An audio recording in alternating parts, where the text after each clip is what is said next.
Hey, it's Ryan with QLZ. We are back in the green room, and we're talking with Bill Kielty. Bill, you are the frontman of O Zorn, and I told you before we got rolling, usually we interview people before we get them on the artist spotlight. We're doing it the opposite this time, man. How you doing? Pretty good. How are you? Good. We've been chatting about dogs. Jay might make his way in here at some point. I have no idea. I know your dog is Pistachio. Is he chilling anywhere by you right now? Well, she's out in the living room. Out hanging out. You said you just got her dog food as well. Which is fun. Dog food is super freaking expensive right now. We've been chatting Oh about God, that a yeah. little bit, but Bill, I don't ask every single band this because not every band's uh, name is as interesting and as creative as you guys. So O Oh Zorn, I wow. know there's a literary term about it as well. So kind of where'd you guys' name of O Zorn come from? Yeah. So our first drummer actually coined the name, but it comes from the book Watership Down, which is just an old book that um, eventually turned into an animated movie. Okay. And it's basically kind of very Orwellian type novel where it's kind of based on a group of rabbits who are kind of warring against each other. But O Zorn comes from there's a language called the language Lapine, which is something that the rabbits speak in the book, and there's certain phrases and stuff that pop in, throughout the book. But there's a excerpt out of the book where one rabbit is running towards its group to tell them that the world is basically going to shit, or just Okay. O Zorn basically means kind of like the wrath is coming. So the book is, a rabbit runs in. And this is basically like, O Zorn, you know what I mean? Oh God, O Zorn. And it just basically means the shit's hitting the fan. It's time to pack up and go. So it just basically kind of means the wrath. I've had people, from Germany, because it is a German phrase as well. Again, Zorn meaning wrath. Okay. The O Zorn is just kind of like, oh my God, like, you know, everything's going to hell. Awesome. Again, I know it's something, and not every band has an exclamation point in their name either. And it's like every time I'm on, I'm like, hey, it's O Zorn. Like I always felt like I had to put more emphasis, on it as well. Yeah, We had cool. the Yeah, I song. mean that's kind of it. Yeah, yeah. Yeah. So yeah, and when that gets confused too, because a lot of people will spell it out without the exclamation point, and then I usually have to correct them and say, "Oh, it's actually with it." So, but yeah, it looks cooler too. But that's how it is in the book, though. So, Yeah. so we just took exactly how it is in the book and did it like that. Awesome. Again, I told you the track we had you guys in the air spotlight. It's a feature that we do. A track called "Never Saw It Coming." And you guys are very different from most of the bands for the artist spotlight because we don't get a whole lot of bands that have that doom, that sludge, the stoner metal sound to them. Which again, it's kind of the nice thing about doing this feature is it gives us a chance to expand out a little bit more on some of the stuff that we play. Yeah, What killer. do you want people to know about this? What do you want people to know about the track? Again, this is usually something we always ask before we feature the song as well. But I've looked into it as well because obviously I've shared some info on it. But what would you like, fans, our listeners, to know about this track? Oh man, I mean, there's the meaning behind the track, which is just kind of grim. But I had a buddy that killed himself over the pandemic, and we actually worked together as well. And in the quote that I kind of gave to our PR people, I'll just kind of go as I gave it to her.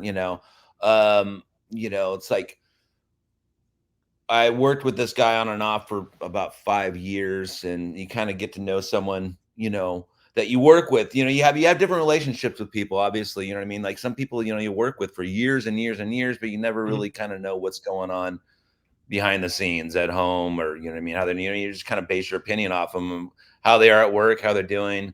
But he had lost his parents. He lost both his brother and his father during the pandemic, and we all knew he had a drinking problem, and then he quit drinking and was kind of on and off, and that was always kind of in the air when we worked together. But he was always a good employee and did his thing, but yeah, and we were, as far as like you know um you know workmates are concerned, we were pretty close. You know what I mean? Laughed a lot. You know what I mean? Yeah. talked a lot, and and then at work and shared things and this, that, and the other thing. And I felt like I knew the guy. And then yeah, we sorry, it was just an interruption. He started getting skinnier and skinny at work, and there was concerns about his health and, is he okay? And he started getting kind of kooky at work and it was all cause for alarm. And then next, I'm getting a phone call where, he had hung himself. And it was just the last thing I would have thought, you know what I mean? I got a call from his brother, hey, Jose's not coming into work, he took his own life. And so, which is obviously super sad and awful and still hurts today. But so the song is basically just about, I never saw it coming. You know what I mean? So that's that's the name of the track. Didn't realize, the gravity of it. When I'm going to the funeral, I'm talking to his family members and his friends, and they're like, oh yeah, man, he was smoking meth. He was having these delusional breakdowns and just mental breakdowns at home. And, turns out he had a debilitating mental issue that he had suffered from as a child, and it's just again, it's just like, you think, a guy, and then something like this happens and it's just like, whoa, I just never would have thought, and it just came out of left field. So that's kind of what the song's about, really. It's just about that whole situation. Do you find, I know every once in a while, like we'll interview bands on here and sometimes the subject matter can be heavy, like you're describing. Have you found where maybe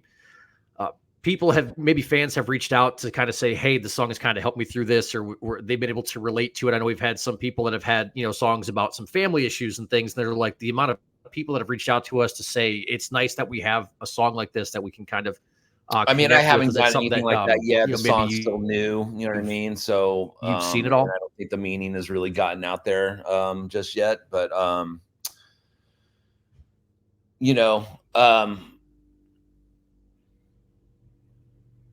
and if it does help somebody out or kind of shed some light, or kind of like if someone can relate with it, then great. You know what I mean? Again, it's really just about, not really knowing the people that you surround yourself with. You work with people every day too that you don't know necessarily what's going on behind the scenes at home and what's going on, like all is what that person is like at work.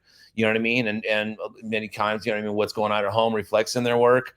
But, but I'm sure you have people that you've worked with over the years where you felt like, oh yeah, I know John, he's a great guy, great work. We laugh a lot by the water cooler, this, that, and the other thing. But, but if you got that phone call, say, yeah, John killed himself, I'm like, what? The John I know at work, that guy, what I mean? And that's kind of how it is. It's just like, whoa, so, but, and if people can relate, then, to that, then great. I guess the message is kind of, getting across. It's just, you don't really know people as well as you think. Yeah. It's wild. Cause I mean, if you look back at like, I had something with, some part-time jobs in high school, and one dude was off in a militia and he got arrested like somewhere up in like the upper UP in Michigan. It was like, kind of saw it coming, kind of didn't. And it's like, oh, I didn't realize this is what they were kind of doing up there. So it's kind of wild. Because I know you're telling that. I'm like, I know I've had some stories out there where things have gone, a little bit kind of crazy. But I know you guys have a new record out March 15th. We're just a little bit over a month away from it. Now, your guys' debut record came out in March of 2020, and we know what it was like then. So what, I guess, kind of, have you guys able to enjoy maybe this upcoming release cycle a little bit more? Because again, March that's not our debut. So we had another album before that. Yeah, we had one record before that as well. But yeah, we had a lot of makeup for that from that record, because again, it was released in March of 2020 as well. And literally the week of the pandemic. You know what I mean? Literally the shutdown. We had a record release show all scheduled. We're totally hyped for that. We had big plans, you know what I mean? Like we had tours booked. We had the wheels were going, you know what I mean? The hype on the record was there. We were getting great spots and, getting features and magazines and whatnot. And just, the anticipation of the record coming out. Writers were hyped about it. We're getting great reviews are coming in. Yeah. And then just done. The whole thing was done. Our record release show canceled. We even had label people flying out, to come to the show. And then it just came to an absolute halt, and then so we never got to tour on the record. All we could really do was just promote it online the best that we could and try to get as many streams that we could on it, I guess. Try to get some sort of visibility on it. This record is a lot different, so it's our chance to kind of just, okay, cool, hopefully this one will just make it all happen, or get us more fans, more everything, I guess. Mm-hmm. Tour on this record, hopefully a little bit, but ultimately just this is also a new lineup too, so for this Okay. album. Our last record got released, and then two of the guys had to duck out, for varying reasons. This new band as well. So like I said, we got we have the guys from a band called the Painted Wives. They're a band out of Orange County, Century Media band. But when I decided, when I knew Your Killer wasn't going to really we're not going to build a tour on it. The pandemic ended up lasting another 2 years or so.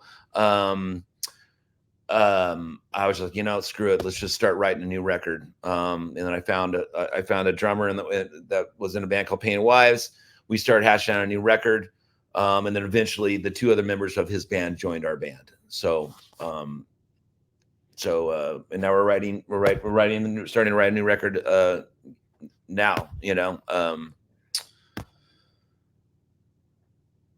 sorry, what was the other? Am I answering your question? Yeah, no, I guess, what's it like? You said you're already writing another record. The music industry's, crazy. You know that I mean, there's some people I talk to, they're like, we need to do EP. Some are like, we need to do singles. Some people are like, no, I'm doing albums because that's who I am. I'm not. There's Pistachio. There he is hanging out. There's, so I guess, why was it right why is it the right choice, I guess, for you guys to do a full length record? I mean, I still love buying CDs, still listening to albums all the way through. So that's where my opinion as a fan is. And that's kind of where my opinion kind of ends on what bands want to do. But I guess for you guys, why is it right to still do full albums and release a full record? Well, I mean, we're kind of changing that on our end too. You know what I mean? So this current album's been, it's been in the can for 1.5 years. You know what I mean? Okay. So, some good time sitting on it, and then eventually finding the right way of approaching, you know what I mean? So and it just takes a long time to set up for a record, you know what I mean? So we have vinyl getting made, that takes forever, 6-7 months, so you got to wait until that thing's done. But I guess more than anything, just the way the world is, which is constant content, which sucks, but I'm constantly having to create visuals and little videos and stuff to post online. And nowadays I think it is just a singles world, with eventually putting the whole record out. But the kind of way we're looking at it now, it's like, well, once the album is, we're writing 2 songs now, 2 or 3 songs. We're going to get those in the can. We're going to go track them and then start releasing singles, you know what I mean, leading up until an actual album. But I think there's more singles being released now, whereas before it's like, okay, so you might do 1 or 2 singles off of an album, you know what I mean, and then release the record. Nowadays it's like, no, let's release as many singles as we can leading up to the album, so we have something to promote, you know what I mean? It's just like, so we're doing 3 singles. So this was our first single. Our next single, Slow Mood, will be released in next week. Okay. And our third single will be released a couple of weeks before the actual release of the album. So, and it's just, all that is really doing is just helping us build our streams, have the content, have something to promote.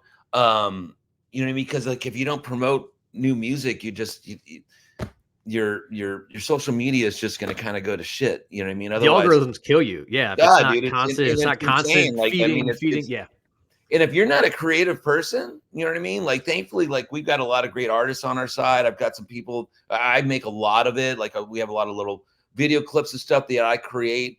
You know, be it just getting like B stock and editing it into a cool video and throwing effects on anything that I can make. You know what I mean? As long as it looks cool and it's artistic, it just got to keep posting and posting and yeah. pushing it, just to try to keep people engaged, and then feed them a song. You know what I mean? Or a clip of a song, or it is a process, man. And unfortunately, yeah, like with booking agents, I mean, no one's even going to talk to you unless you have like you really got to show some numbers.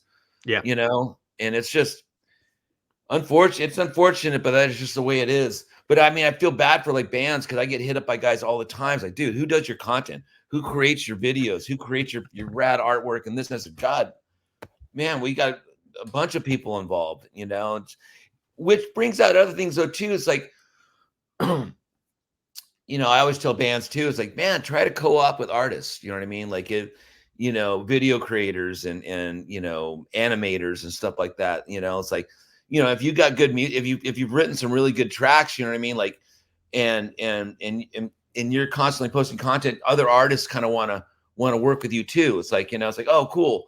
I'll find an artist that, I'll just write them, hey man, I really like your stuff. I'd like to maybe co-op on something, you know what I mean? So that we can both post together, you know what I mean? Or collaborate on, but it's just networking. Yeah. Networking. You got to do that. Yeah. It's just a constant, and it's just not it's not like, it's not like before where you could release an album every 3 years and people can't wait for it. And they're just waiting patiently for the next record. You know what I mean? But God damn it. There's just so many bands out there. You know what I mean? I mean, how many doom bands are out there right now? You know what I mean? We were laughing about it the other day. It's just like, doom bands have become like the new stepdad rock. You know what I mean? Like, like get in the garage, let's see how heavy we can make this sound and buy all these cool pedals. And God, I mean, it just constantly just seeing, I don't even like getting called that anymore. It's just, it's a, but trying to differentiate yourself now. It's like we did this genre, and then now everybody's doing it. It's like, okay, now we got to find a way to differentiate ourselves again. Yeah. Well, and we've done that, I think, by just becoming a little more accessible. Like, that single that you guys have played is, I would say it's just more kind of like accessible kind of sludge metal, with a hook, But our first record is super dark and, more along the lines of doom. But that was 2012, so that was a few years back. Okay. Now, you mentioned that you guys already are working on, this album. There we go. There we go. I told you, I was hoping Jay was going to walk on in here. And he's just chilling on the couch, sleeping. You mentioned this album's been in the can for a year and a half. You're already working on the next one. So when you guys go on tour, is it possible, you're playing stuff obviously from the new record? Could you be playing stuff live now as well? Well, here's the thing, man. Like, we're songs that are upcoming that you guys haven't released, yet, with people always wanting, more. Yeah, no, we were just talking last night because we do have a new song. We have our record release show coming up on the 23rd of March, and we do have one song that we do want to put in the set because it's going to be the first song written as the whole band. You know what I mean? That we want to just kind of put out there. But the thing is, though, is we're still playing a good portion of the songs that we'll play in our set are from our last record, because we never really got to tour in that. And a lot of people never really got to see those songs live. So, a large portion of the set will include songs from our last album. You've got a wealth of music to go from. You've got, again, one album you couldn't tour on, you got the new one. And then, like you said, man, you guys are already working on stuff for, album number 4. So it's like, you guys, right. Are you finding that it's difficult to be like, what do we want to play? Because, you've got so much, new music and so much that never got the attention that it deserved. Do you find it's like, holy shit? Oh yeah, dude. It's really what do we play? Yeah. It's tough. Because a big part of me wants to just start new with this new album and only play the new songs. You know what I mean? But like, like we do have a fan base here in Southern California, and like, and they, you know, they want to hear the old stuff. We play stuff from the first record as well. But honestly, like in our set, we play whatever makes sense. We try to build our sets with the best of every album, obviously, like most bands do. You know, and then, you know, also kind of creating a good flow and you know, just having the songs arranged in the set, you know, the right way. Yeah, again, that new album's out March 15th. I'll let you know. We do album releases on Fridays in a feature called The Triple Shot. We're going to get Never Saw It coming on there again. Bill, before I let you go, man, a question that I ask every single band because it's fun, and I think your picks might be a little bit different from everybody else's. It's this used to be a blog post I did. I told you I used to live up in Wisconsin. It's called Favorite Fives, and if you want to give 5, you can. If you want to give more or less, it's up to you. Your favorite no-skip records of all time. This has been a very fun question for me to ask because where I don't pass over a song. Different. Where I don't pass over a song. Yep, you just put the record on and bam, you just let the whole thing it rip. Play. Yeah, sure. Quicksand, Slip, which if you don't know who that is, it's just a classic record, post-hardcore. Let's see here. Jeff Buckley's Grace. Okay. Let's see here. What would be a good one? Another one. Let's see here. What was I just listening to the other day? The Afghan Wigs, Gentlemen. Okay. Let's see here. Gosh, what's another good one? I'm looking over at my record collection right now. Let's see here. What would be another one? Gosh, that's all I can really think of at the moment. That's all right. You got 3 out of me. I got 3. Hey, that's good. Hey, 3 is good, and nobody else has said those yet. So we had somebody the other day. Bruce Springsteen came into the conversation for the first time earlier on this week. We've had a couple Dave Matthews references, which doesn't happen very often. Okay. Yeah, it doesn't happen very often. I tell a lot of people, John Connolly of Seven Dust, our listeners are probably tired of me saying this, but like John Connolly obviously had like Master of Puppets, and then he had Jagged Little Pill by Alanis. So like, interesting. Yeah, Master of Puppets, that's a good one too. that definitely would be up there for sure. So it's been fun because like again, you're different. Like your guys in O Zorn are very different from most of the other bands we've had there to spotlight. So whenever I get the chance to interview, you know, somebody like you, where I know the answers are gonna be different, it's fun because of how many different genres and subgenres we've touched on this question. Yeah, I always say like because people always assume that I just sit around listening to metal all day, and it's not the case. I rarely ever do. You know what I mean? Like it's just kind of like that's what we're good at writing, and so you know. I think that's metal. It's more of kind of a you know it's of the doom and sludge variety. Yeah. Yeah, and I think that's what a lot of people think too with some of the other people we've interviewed with this, where it's like I've got answers. I'm like, oh, that makes sense. You know, people listen to a bunch of different stuff. It's not like everybody's just listening to the one subgenre of what they can be pegged into on things. Right, it's always been fun.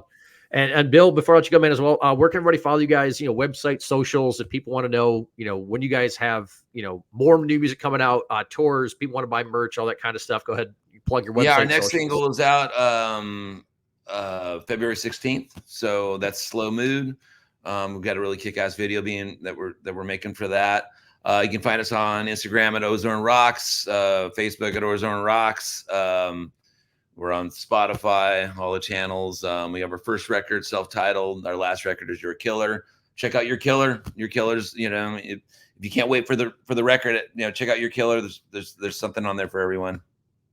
Awesome, Bill, dude, I appreciate it, man. Like I said, we'll get you guys back on album release day. Get Never Saw It Coming featured again, dude. I appreciate the time, man.